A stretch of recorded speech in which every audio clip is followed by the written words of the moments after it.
Hello everyone, welcome to your own channel. कैसे हैं आप लोग?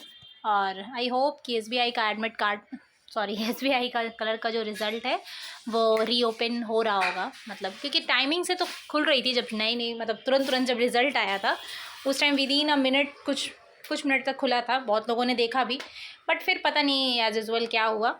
तो अब तो खैर नॉर्मली आराम से देखिए, जिनका भी नहीं देख पाए जो। और सेंट्रल बैंक ऑफ इंडिया ने क्रेडिट ऑफिसर 2025 के लिए कल एडमिट कार्ड दे दिया है।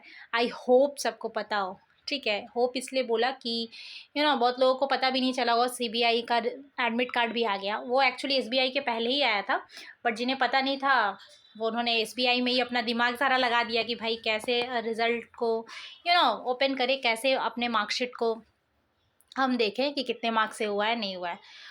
होने का तो चांसेस बहुत अच्छा खासा था, बट इन केस अगर नहीं हुआ है तो टेंशन लेने की ज़रूरत नहीं है। नेक्स्ट पेपर है अभी सामने और सीबीआई की सबसे करीब है। मैं बता दूं कि 5 अप्रैल को एग्ज़ाम है। मैंने बोला था, बहुत लोगों ने कहा था कि नहीं 5 अप्रैल को नहीं होगा, अभी तक एडमिट कार्ड नहीं आया एंड ऑल। बट बैंकिंग जो है ना भैया, वो बहुत आगे है, हमारी सोच से भी आगे है। मतलब सोच लीजिए 4 दिन के बाद पेपर है आपका, अभी एडमिट कार्ड आ रहा है।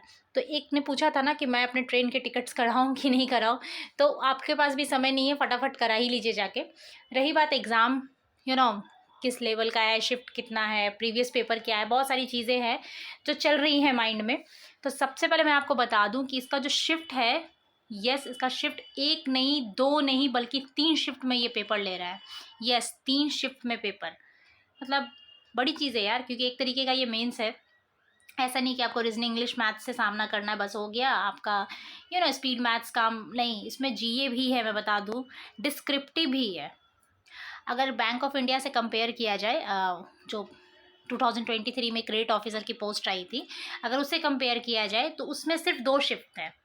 मुझे पूरा याद है 2 शिफ्ट में ये पेपर हुआ था, एक सुबह का था और उसके बाद जो पेपर हुआ था वो सीधे शाम में हुआ था। उसमें 3 शिफ्ट नहीं थे, जहाँ तक मुझे याद है।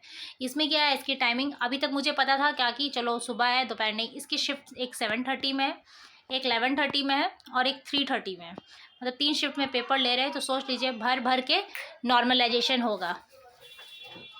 नॉर्मलाइजेशन में ये लोग कमी नहीं छोड़ेंगे, क्योंकि जीए भी है ना, सबको पता है। तो जीए जो होगा जाहिर सी बात है उसकी वजह से नॉर्मलाइजेशन होने की चांसेस होती है। अब किस में ईजी आ गया, इंग्लिश किस में ईजी आ गया, कुछ नहीं पता है। तो ऑब्वियस सी बात है, एक शिफ्ट रहता है तो जो भी है इजी है, सस्ता है, महंगा है, सब उसी में है। इसमें 3 शिफ्ट है तो होगा। दूसरी चीज़ ये है कि इसकी प्रीवियस से पेपर कहाँ है, मैं कैसे इसकी प्रिपरेशन करूँ, राइट, कौन से क्वेश्चन का लेवल क्या है नहीं है, किस लेवल का आएगा। तो सबसे पहले क्लियर बात रखिए, चूँकि है एग्ज़ाम पहली बार है 2025 में, ये पहली बार इस पोस्ट के लिए एग्ज़ाम ले रहा है, तो प्रीवियस ईयर आने का सवाल ही नहीं है। आपके पास कहाँ से प्रीवियस ईयर होगा? तो हम एक काम कर सकते हैं कि जो BOI का जो भी लास्ट ईयर आया था पेपर, उसका हम क्वेश्चन सॉल्व कर सकते हैं, उसके क्वेश्चंस हम बना सकते हैं, ताकि एक एक थोड़ा सा हो जाए कि हाँ भाई हमने सॉल्व किया है। नहीं तो फिर आप जो भी मॉक सीरीज़ यूज़ करते हैं, हॉलीवुड हो गया, अड्डा हो गया, जो भी आपके पास मॉक सीरीज़ है, गाइडली वाइडली जो भी, ये नहीं कि आप लेना स्टार्ट कर दीजिए, नहीं बिल्कुल नहीं, कोई एडवर्टीजमेंट नहीं चल रही है, जो भी आपके पास है उसमें सीबीआई के मॉक है, आप उसके लगा लीजिए डायरेक्टली। नहीं तो BOI के अगर है आपके पास, क्योंकि गूगल में आपको मिल जाएंगे। अगर अगर आप बोले तो मैं आपको ये डिस्क्रिप्शन बॉक्स में लिंक शेयर कर दूंगी, प्रीवियस ईयर के कुछ क्वेश्चंस हैं उसमें रीजनिंग मैथ्स के, आप वहाँ से एक देख सकते हैं। हालांकि लेवल ऐसा नहीं होगा कि एकदम वैसा ही आ जाए, चूँकि 3 शिफ्ट में पेपर है, तो मे बी ऐसा हो कि लेवल थोड़ा ऊपर नीचे हो जाए, बट ठीक है, बाकी तो नॉर्मलाइजेशन जिंदाबाद है ना। तो ये चीज़ें हो गई पेपर। और इसकी रही बात कि उसका लेवल क्या होगा, तो लेवल सुन लीजिए, बहुत ज़्यादा मुझे नहीं लगता कि बहुत ज़्यादा टफ होंगे, बट हाँ थोड़ा सा जीए का कुछ समझ नहीं आता है, क्योंकि जहाँ तक मैंने IDBI के पेपर दिए हैं, या लास्ट ईयर BOI का जो पेपर दिया था 2023 में जो आया था, उसमें क्या था कि जो जीए का लेवल था वो बहुत ज़्यादा टफ नहीं था, बहुत ज़्यादा इजी नहीं था, मैं वो क्लियर। लेकिन हाँ एक चीज़ था, उसके जो ऑप्शन थे ना, वो इतने घुमाए हुए थे कि आप मतलब आपको आ तो रहा था। सपोज कीजिए कि अगर पूछ लीजिए बिहार, मतलब एग्जाम्पल, ये नहीं कि ये क्वेश्चन आएगा इतना ईजी, बिहार का CM कौन है, ठीक है, तो जो जो ऑप्शन थे ना इतने ज़्यादा क्लोज थे कि आपको पता ही नहीं चलेगा कि ये भी तो सुना है, ये भी तो सुना है, तो चलो ये लगा देते हैं। तो होता है ना कि बहुत ज़्यादा अगर इजी आ जाता तो नहीं होता, थोड़ा कॉन्फिडेंस, नहीं ये भी पढ़ा था ये भी पढ़ा था, इस तरीके का था, थोड़ा घुमाया हुआ।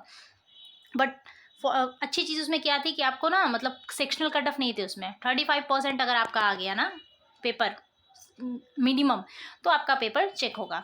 मतलब बस वो आपका मिनिमम कट ऑफ था, ये नहीं कि आपको जीए में 4 नंबर कट ऑफ लाना है, रीजनिंग में 15 नंबर लाना है, ये सब कुछ नहीं था। ओवरऑल एक मिनिमम कट ऑफ थी, बस उसको पार करना था। बाकी जो आपका वो मेरिट लिस्ट के लिए जो एबल कट ऑफ है वो पार करना था, डेट्स इट।